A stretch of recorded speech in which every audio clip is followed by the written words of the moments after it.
हरे कृष्णा, राधे राधे। तो आज मैं तिलकुट या संकट चतुर्थी की व्रत कथा सुना रही हूँ। संकट चतुर्थी के दिन महिलाएं सुख सौभाग्य संतान की समृद्धि और सर्वत्र कल्याण की इच्छा से व्रत रखती है। पद्म पुराण के अनुसार इस व्रत को स्वयं भगवान श्री गणेश ने माँ पार्वती को बताया था।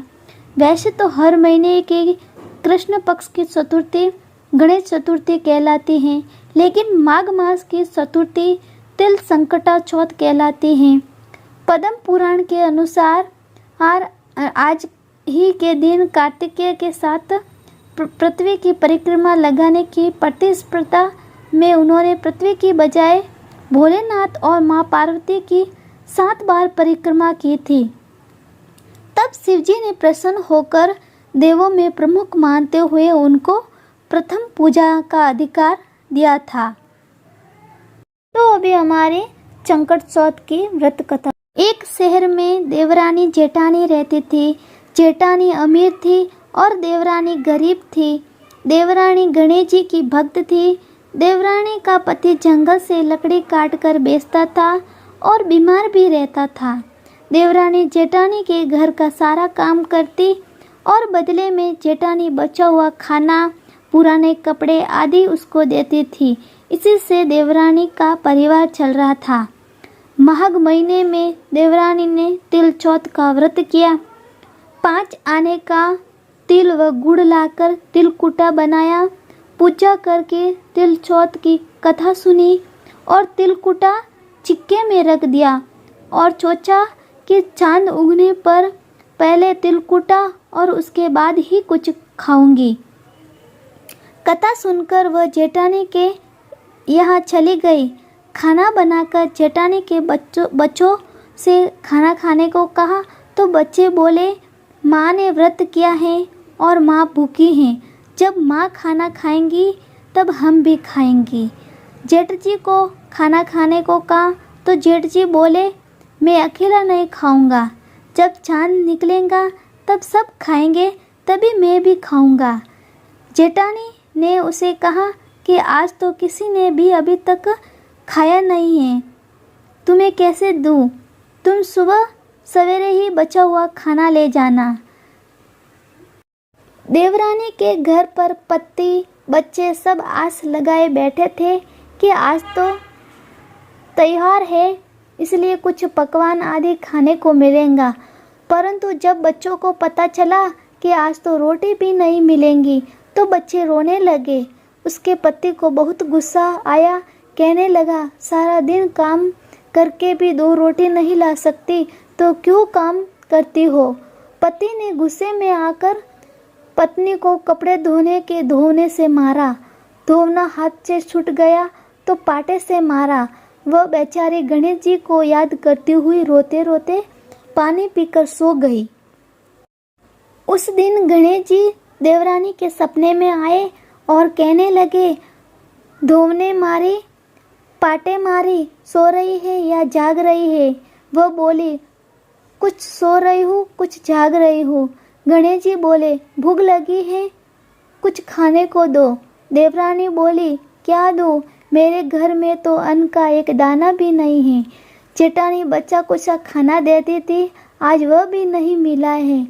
पूजा का बचा हुआ तिलकुटा चिक्के में पड़ा है, वही खा लो। तिलकुटा खाने के बाद गणेश जी बोले, धोने मारे, पाटे मारे, निपटाऊ लगी है, कहाँ निपटू? वह बोली, यहाँ पड़ा घर है, जहाँ इच्छा हो वही निपट लो। फिर गणेश जी बच्चे की तरह बोले, अब कहाँ पहुँचूं? नींद में मग्न अब देवरानी को बहुत गुस्सा आया कि कब से तंग किए जा रहे हैं। सो बोले, मेरे सर पर पोंछ दो। कहाँ पहुँचोगे? सुबह जब देवरानी उठी तो ये देखकर हैरान रह गई कि पूरा घर हीरे मोती से जगमगा रहा है। उस दिन देवरानी जेठानी के यहाँ काम करने नहीं गई। बड़ी देर तक राह देखने के बाद जेठानी ने बच्चों को देवरानी को बुलाने भेजा। जेठानी ने सोचा कल खाना नहीं दिया, इसलिए शायद देवरानी बुरा मान गई हैं। बच्चे बुलाने गए और बोले, चाची चलो, माँ ने बुलाए हैं, सारा काम पड़ा है। देवरानी ने जवाब दिया, अब उसकी ज़रूरत नहीं है, घर में सब भरपूर है, गणेश जी के आशीष से। बच्चों ने घर जाकर माँ को बताया कि चाची का तो पूरा घर ही हीरे मोतियों से जगमगा रहा है। जेठानी दौड़ती हुई देवरानी के पास आई, पूछा कि ये सब कैसे हुआ। देवरानी ने उसके साथ जो हुआ वो सब कह डाला। घर लौटकर जेठानी अपने पति से कहा कि आप मुझे धोने और पाटे से मारो।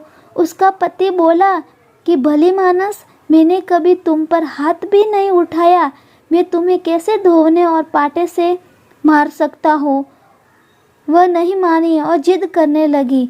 मजबूरन पति को उसे मारना पड़ा। उसने ढेर सारा घी डालकर चूरमा बनाया और चिक्के में रखकर सो गई। रात को चौथ विनायक जी सपने में आए, कहने लगे, भूख लगी है, क्या खाओ।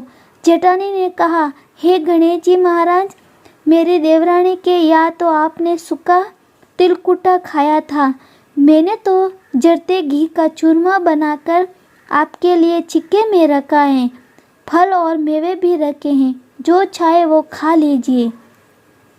बाल स्वरूप गणेश जी बोले, अब निपटे कहाँ।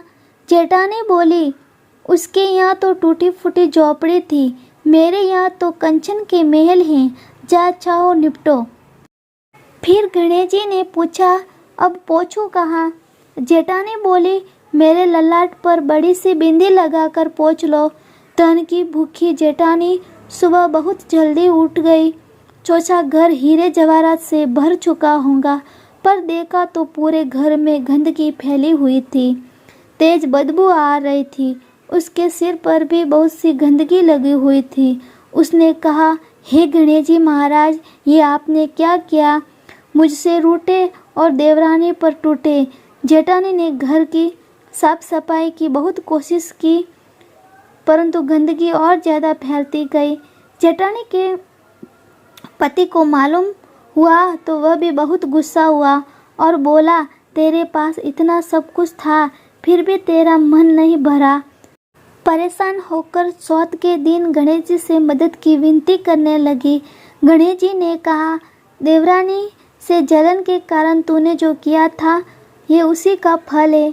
अब तू अपने धन में से आधा उसे दे देंगी, तभी ये सब साफ होगा। उसने आधा धन बांट दिया, किंतु मोहरों की एक हांडी चूल्हे के नीचे गाड़ रखी थी। उसने सोचा किसी को पता नहीं चलेगा और उसने उस धन को नहीं बांटा। उसने कहा, हे गणेश जी, अब तो अपना ये बिखराव समेटो। वे बोले, पहले चूल्हे के नीचे गाड़ी हुई मोहरों की हांडी सहित ताक में रखी 2 सुई के भी 2 हिस्से कर दो। इस प्रकार गजानन जी ने बाल स्वरूप में आकर सुई जैसी छोटी सी चीज का भी बंटवारा किया और अपनी माया समेटी। हे गणेश जी महाराज, जैसी आपने देवरानी पर कृपा की, वैसी सब पर करना। कहानी कहने वाले, सुनने वाले व हुकारा बहने वाले सब पर कृपा करना, किंतु जेठानी को जैसी सजा दी वैसी किसी को मत देना। बोलो गणेश जी महाराज की जय, सौत माता की जय।